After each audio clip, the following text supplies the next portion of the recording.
All right, good morning, everyone. I think we're good on sound check. So I'd like to call to order the business session. My name is Joe Semino. I am the Administrative Commissioner for State of New Jersey and current chair of the commission. We'll go through approval of the agenda. Does anyone have any additions or added items that any added items that they'd like to add to our agenda? That's always a good thing, not seeing any hands. Approval of the proceedings from our January 2024 meeting. Any issues there? Not seeing any hands. We'll consider both of those approved by consent. And we will get into the approval for our 2025 action plan. Those of you that joined us for our annual dinner last night already know that I'm geeking out and waiting for staff to go through all that we're going to do today, or sorry, for the rest of 2025. So Bob, who am I starting with here? Sure. Okay, I'm going to start with Tony Kern. Sorry about that. I was going to try to get it up on the screen, but we don't have time for that. Okay. I am going to go through goal 1, which is the our priority species for 2025.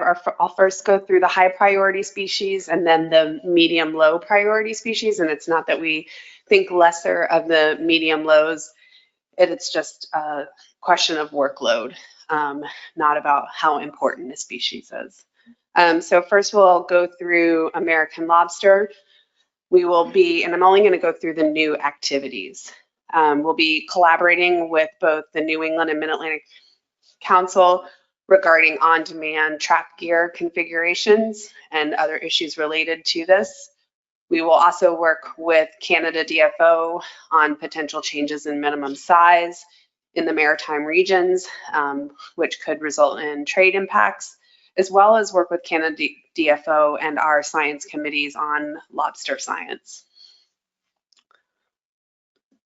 Then moving on, well, for Atlantic Menhaden, we'll consider any of the work groups' input on precautionary management for Chesapeake Bay and respond if necessary to any management actions that are needed.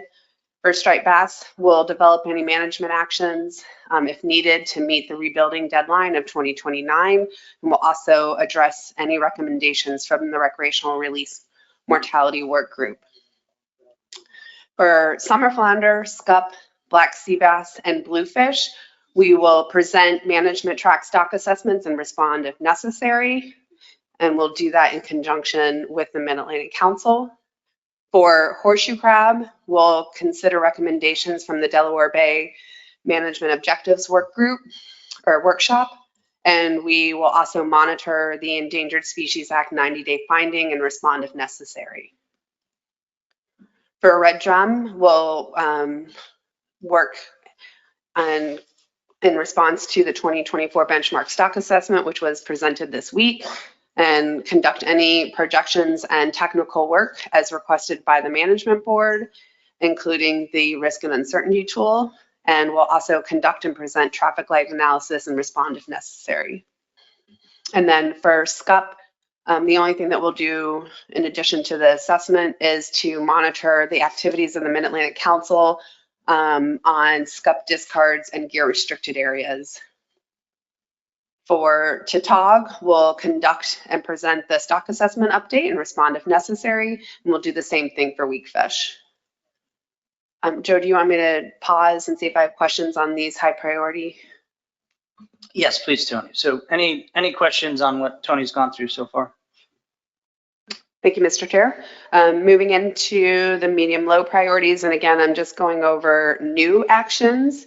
For Atlantic sturgeon, we'll monitor the state and federal responses to the 2025 biological opinion and respond if necessary.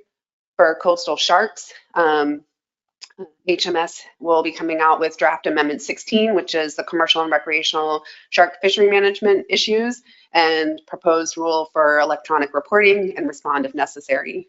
For Atlantic cobia, we'll implement the new recreational measures designed to achieve the regional harvest allocations based on Addendum 2 for the recreational fishery.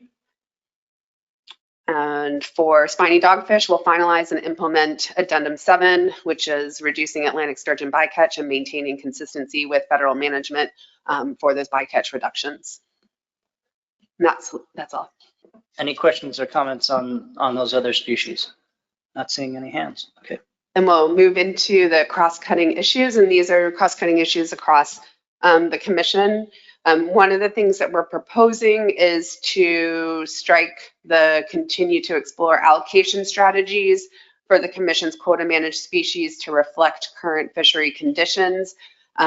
This work group has, this issue has been on the docket, but has been looked at more on a species specific, being addressed in each of the FMPs. So we're considering taking this out instead of addressing it across the board, and then we're also adding to explore the development or guidance of a policy level document on allocation and use of the recreational mode splits and rec sector separations. This is an issue that is being addressed right now in the summer flounder, scup, and black sea bass FMP, but it may be something that we want to do across the board. We're also participating in the Climate Ecosystem Fisheries Initiative, which is abbreviated as CEPI, and the decision support teams and relevant council Inflation Reduction Act to support and development and advancement of climate-ready fisheries. And we're also monitoring the activities of 304F for the regional councils, and we would respond if necessary if there's anything that the commission would need to do. Any questions? Yeah, it looks like we have one. John? Thank you, Mr. Chair. Tony, can you just briefly cover what the 304F activities are? So I think for, I don't know exactly what the activities that the councils will be doing in response to 304F. I think that there is some discussion that is still occurring within the councils of how they plan to or may respond to 304F. And we would just monitor what's going on. And then if there is something that comes up that the commission could help with or needs to do on our end, that we would talk about it and consider those actions. But mostly it's a monitor, wait and see type of issue, unless anybody has any additions. No, but considering, just the fact that there's jointly managed species, I don't think there's any way that, the commission doesn't get involved in that. But I think even a more overarching issue, this could visit just a general overall policy for how we handle stuff. To some extent, that was part of discussions in our XCOM too. So, John, follow up? Yeah, I just was actually asking more, what exactly is 304F? Sorry, John, and I realized that after I stopped talking. 304F is a policy directive from NOAA Fisheries that touches on how councils are addressing the movement of species across the management bodies, and when councils start to take action for species expansion or shifting out range. Jim? Thanks, Chairman. And Tony, this is just to verify what you just said, because when I read this, the crossing out the allocation part of it, gave me a heart attack. But now, so essentially all we're doing is now we're broadening that to more species than we've looked at in the past. And we're doing that mode split. So we're not abandoning looking at allocations over time. We're just broadening it, not. So that's all I want to verify. Thanks. Yes. Yes. Thanks, John. Any other questions or comments on goal one? Tony, was that it for goal one? Yeah. Okay. Not seeing any other hands, so we'll get into goal two. Pat. Okay, thank you, Mr. Chairman. Goal 2 covers the Commission's fishery science program, stock assessments, fisheries research, and other inputs into the stock assessment. New activities under the scientific committees include working with USGS to continue to foster our partnership for science support from the Geological Survey. Notably this year, we will seek additional analytical support to the stock assessment committees from the cooperative research units within USGS and several states. Moving down to the Fisheries Socioeconomics Committee, they would like to develop a recreational demand model for striped bass to evaluate fishery trends. And as was discussed earlier this week, use the risk and uncertainty tool to inform management of red drum, as well as try to finalize the Commission's risk and uncertainty policy for all species.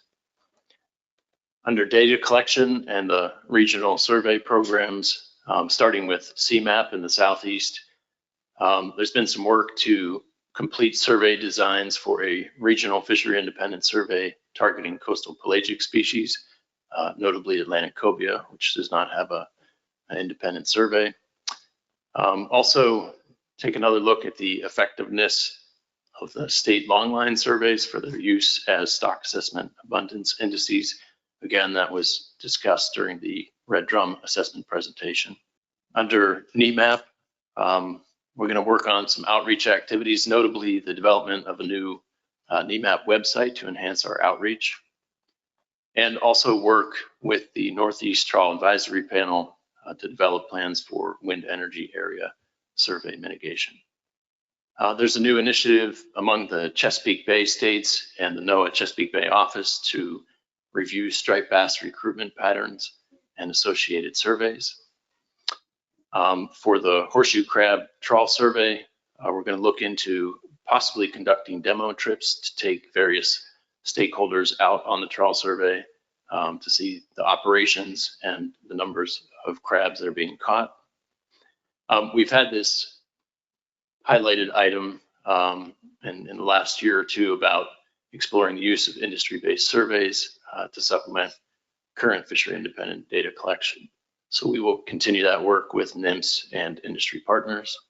And then under the fisheries research category, again, additional collaboration with USGS, specifically a project to generate new population models for invasive catfish in the Chesapeake estuaries as significant predators on species that we manage. And also to provide support to a new national partnership among the Interstate Fisheries Commissions and the USGS Science Centers, building on a symposium at the recent American Fisheries Society meeting that we held together. Under ecosystem-based management and changing ocean conditions, Tony mentioned the Climate, Ecosystem, and Fisheries Initiative within NOAA. We have requested and will continue to seek support from CEFI modelers and analysts to better incorporate environmental information into our stock assessments. And for the diatomous species, work more closely with USGS's climate adaptation science centers to characterize changes in those populations. And I think, Mr. Chairman, that wraps up the new items under science. See, cool stuff. That's exciting.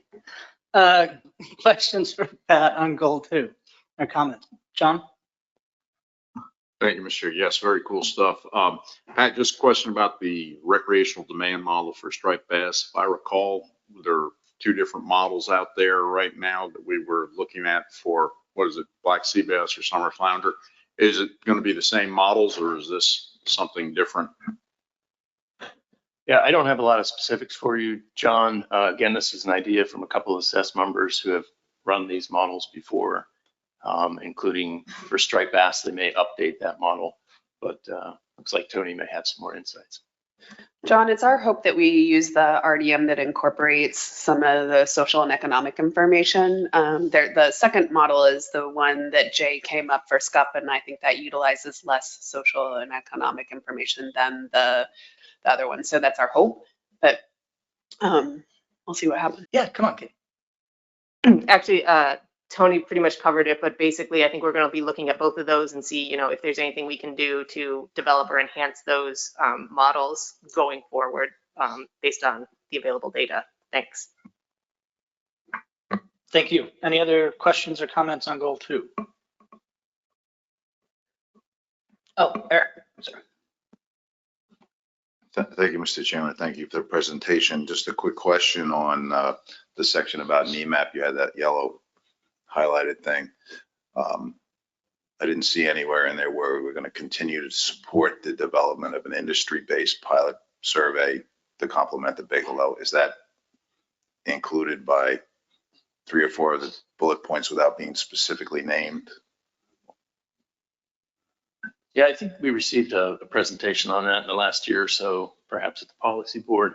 But my understanding is that work will continue, including from NIMS. But we're looking at it at the NEMAP table as well, because many of those surveys are run on industry vessels. And that bullet also pertains to shrimp fishery in the Gulf of Maine and working with industry boats there to continue data collection. Any other questions? Seeing none, thanks, Pat. Goal 3, we go to Jeff. Thank you, Mr. Chair. Goal 3 is fisheries dependent data, primarily focused through the ACCSP program. Of course, under partnerships, none of this would work without the partnerships with the states, the fellow commissions, councils, and NOAA.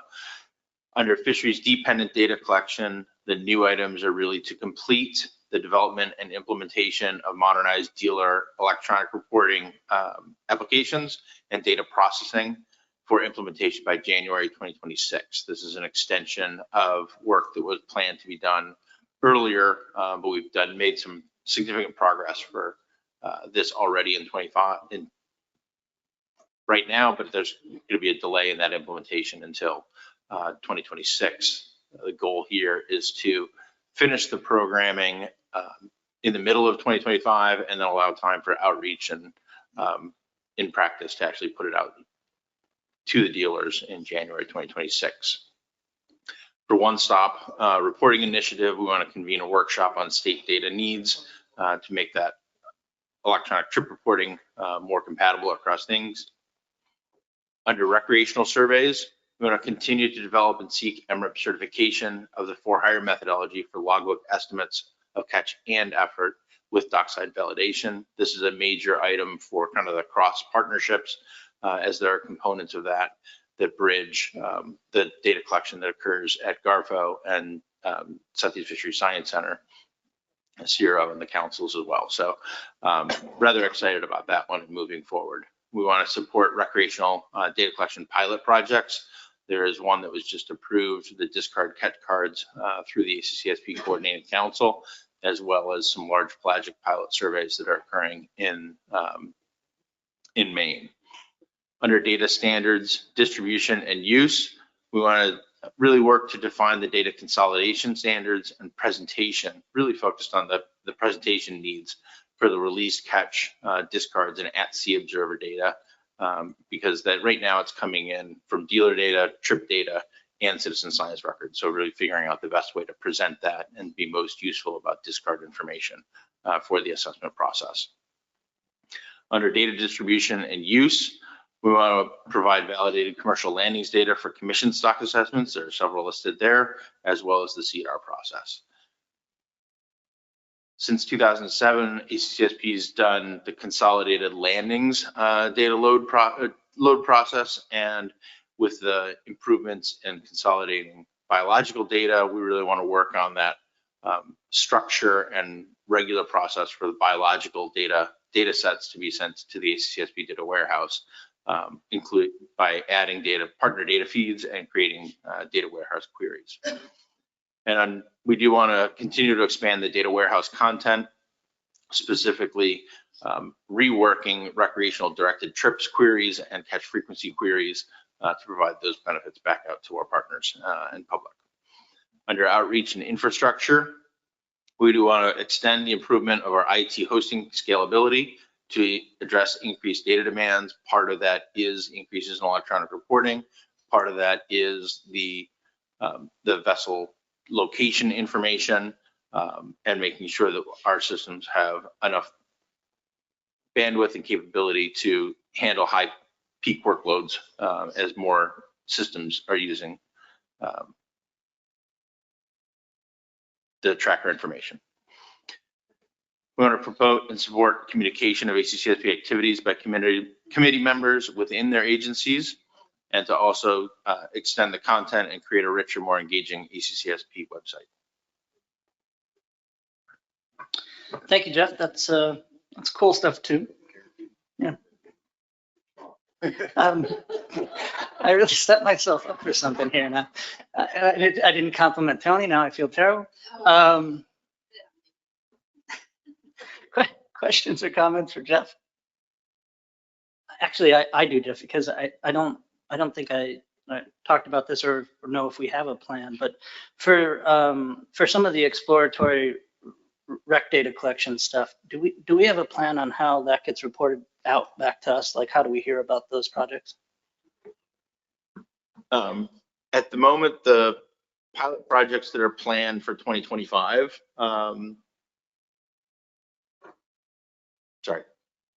no, there's not a clear plan of how to report that back to the commission, but we can certainly provide updates anytime you want. Any other questions or comments on the school? No, I think we go back to Tony. Thank You you, ready, Mr. Chair. Tony? I'm gonna have a great compliment. Thanks. I'm really going to blow your mind with this one. Under goal 4, it is the compliance goal of our action plan, dealing with our law enforcement committee, in addition to the normal activities of the committee to respond to different FMPs, questions on compliance and enforcement. The committee will work with the New England Fishery Management Council's enforcement committee on reviewing regulations related to on-demand trap gear. Thank you, Tom. Questions or comments on goal 4? No? Okay, not seeing any. I think we go back to Pat. The next goal pertains to the Commission's Habitat program. A few items to highlight for next year. The Habitat Committee will work on publishing the Habitat Management Series document describing shell recycling programs up and down the coast and the benefits to fish habitat, as well as identify their next focal topic for the Habitat Management Series. Every couple of years, they do a state-by-state update on climate change initiatives. And so they will update that report in 2025. And then finally, focus on some seagrass work. So work with partners to develop standardized seagrass assessment, restoration, and monitoring along the Atlantic coast. And we had a very productive discussion during the Habitat meetings earlier this week. So those are the few new items under Goal 5. Thank you. Questions or comments on goal 5? Nope, not seeing any. Okay. Tina. Thank you. Goal 6 is about outreach and communication and strengthening stakeholder support. Under the first, increase public understanding and support of the ASMFC, I'm going to explore some changes in format to our 2 primary newsletters, Habitat Hotline Atlantic and Fisheries Focus. We are extending our focused outreach in 2025 to include striped bass and red drum, as well as develop stock assessment overviews for lobster, croaker, menhaden, and ERPs. A lot of the things under the new and current technologies will focus on our new website, which I hope you all had a chance to look at, and I will send you all a link and a password so you can explore it over the next couple of weeks and get us your feedback. We're hoping for a launch in December or late December, early January. I know it's going to be kind of a adjustment period for everyone because everyone's used to the old website, but we will make sure that we include tutorials and training for everyone to get everybody up to speed. So part of that will be launching our redesigned website with offsite hosting, Madeline and I getting some training in WordPress back office and developing of SOPs to maintain the website. We're going to continue to enhance understanding of stock assessment science through increased postings of our stock assessment presentations. We're going to use the new website to highlight engaging content, eye-catching images, make it more accessible to a broader public. And as Pat mentioned, I will assist the Fisheries Science Coordinator in redesigning and migrating the NEMAP website as needed.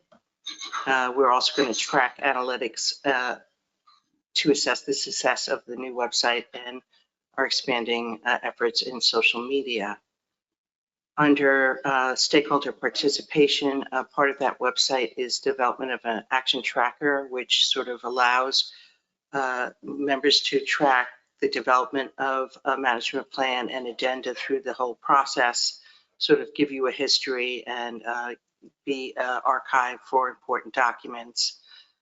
We're attempting to sort of streamline how we get public comment through new website forms for both quarterly meetings and public comment documents. And also we have created a new Contact Us page that allows folks to really tailor the kind of messaging and information they want to receive from us. Under media relations and networking, a big issue that's come up before the various boards and this board as well, the session, is the development of FAQs on for high profile species like horseshoe crab and Atlantic menhaden. We also have developed what we call a fact checker page that allows us to respond directly to inaccuracies and misinformation regarding printed media or digital media. So I think that will help move us along in increasing understanding of our programs and the issues that we're dealing with. And that's it for us. Thanks, Tina. Yeah, obviously near and dear to my heart, that last idea of a fact checker. Any of the recent Horseshoe Crab Board chairs know that we spend an inordinate amount of time responding to inaccuracies and articles, and sometimes they're just completely ignored. It's very frustrating. And Tina does so much work on that. I appreciate all that she does. Any questions or comments on this goal? John? Thank you, Mr. Chair. Yeah, I couldn't agree more about the fact checkers. As soon as you have that done on horseshoe crabs, Tina, I want to send it to all our legislators in Delaware. And so far, I just think the new website really looks great, much cleaner, and I think it's going to be easier to find. I mean, I love the current website. There's so much there, but it is kind of busy. Thank you. Thanks, John. Any other questions or comments? Not seeing any. Okay, we'll go on to goal 7. Bob? Thank you, Mr. Chair. Yeah, goal 7 is a small or relatively short, but really important goal. It's our congressional outreach and lobbying efforts. A lot of this is going to focus on obviously getting to know new Congress and new administration next year. And continuing to convey legislative and budget priorities. There's a long list of acts that may be considered, and it's hard to know what's going to be introduced in the new Congress, so we will react to that accordingly. There is one new bullet that's highlighted, which is develop a process to comment on pending legislation if a consensus position cannot be reached. So, right now, if there's not a consensus, we generally don't comment. Each state can comment on their own if they choose to. Some folks have said, well, if there's a majority or pieces of it that we all agree to, maybe we should comment on those pieces and not the whole thing. So, maybe some more thought needs to be put into how we comment on pending legislation if there's not a full agreement around the table. And I think that's the highlights. A lot of it is the same thing we've always been doing, but just to reiterate what we always say, if anyone around the table wants to go to Capitol Hill or wants to have us help you set up meetings and in your local districts, we are always happy to do that, happy to attend any of those meetings. And, when you're in town or in our Arlington meetings anyway, the metro is, you're only half a dozen metro stops away from Capitol Hill, and it's easy to get over there and have some meetings. So if we can help with that, we will do that. Thanks, Bob. Questions or comments on goal 7? Nope, not seeing any. Okay, Laura? Thank you, Joe. Goal 8 is, of course, ensuring the fiscal stability and efficient administration of the commission. Most all of our tasks are ongoing. I will only point out a couple, probably not all of the highlighted ones, but we're going to engage a consultant to update our indirect cost agreement because that's been a challenge. I think many of you know we charge little to no overhead on so many things, especially the disaster relief, and it doesn't make sense any longer. So we're going to figure that one out. And the bigger one also is responding to audit requirements as necessary regarding CARES and Consolidated Appropriation Act funds. And then I'll just, next is current information. We're going to migrate our accounting software to a cloud-based platform, which probably doesn't seem that interesting, except for that because of the breach, we know we need to be in the cloud now. And then I'll take it out. Last one, conduct an all-staff team building retreat because we haven't done that as much since COVID. So we're going to try and do that again. And that is it. Okay, thank you. Questions or comments on goal 8? Okay, not seeing any. The plan is first run by the AOC, which Dan chairs. So I'll look to Dan for a motion. There were some edits there, but I think, Dan, since this is the draft that was presented to the group, we don't have to do an amended by, but just as drafted. Thank you. Thanks, Joe. So I'll make a motion on behalf of the Administrative Oversight Committee to accept the strategic plan as presented today. Thank you. Do I have a second? Lynn? Okay. Discussion on this? Not seeing any. Okay. Any objections to this motion? Excellent. Great. So we'll consider that approved by consent. Next agenda item, huh? What's that one? Any interesting there? No, just now. election. Okay. Election of commission chair and vice chair. Yes, please. Thank you, Mr. Chair. As is the practice at the commission, the executive director administers the election for the chair and vice chair. And just as another reminder, this is our first year under the leadership of Joe and Dan. So we appreciate the hard work that they put in this year. And with that comment, I will call on the chair of the nominations committee, Pat Kelleher, for a nomination for chair of the commission. Thank you, Bob. First, I'd like to thank the members of the nomination committee, Erica Burgess and John Clark. As I'm sure they will attest, it was exhausting. We had hours of conversations. But okay, in all reality, I said, hey, we're all set. We are very pleased to renominate Joe Cimino as chair. Thank you, Pat. Any other nominations from the floor?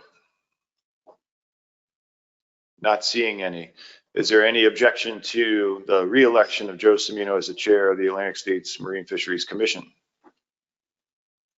Seeing none. Joe, congratulations. You are elected by unanimous consent.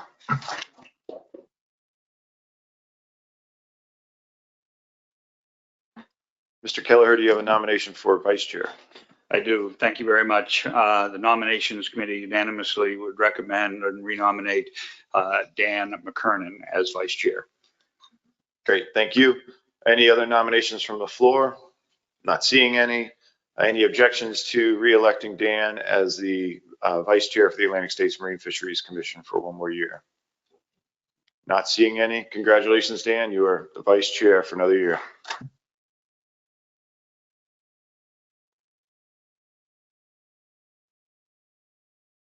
Well, thank you all, and I'm sure I speak on behalf of Dan that it's truly an honor to be able to do this. It's a highlight of my career, and I hope you all know how much this means to me.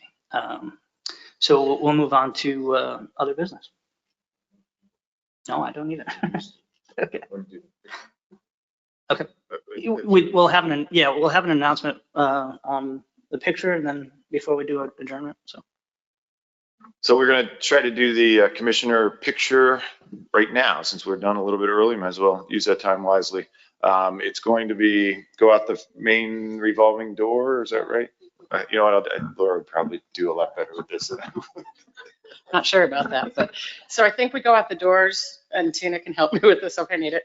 But the doors, go out these doors over here, turn left, go down the stairs, you're gonna go across the loading dock. There's a stage over there against a painted wall. If you all gather there, and Tina and Lisa will be there to arrange you, and I will be up, and we're gonna try and shoot down like we did last year from in Beaufort. No, we're not gonna be in the cemetery. Maybe we should just hold hands on the way out so no one gets We could- lost. we could. I don't know. Or we could get. All right, with that, unless there's any objection, we'll adjourn here. Okay, great. So that's the end of business session. Thank you, everyone. Much appreciated.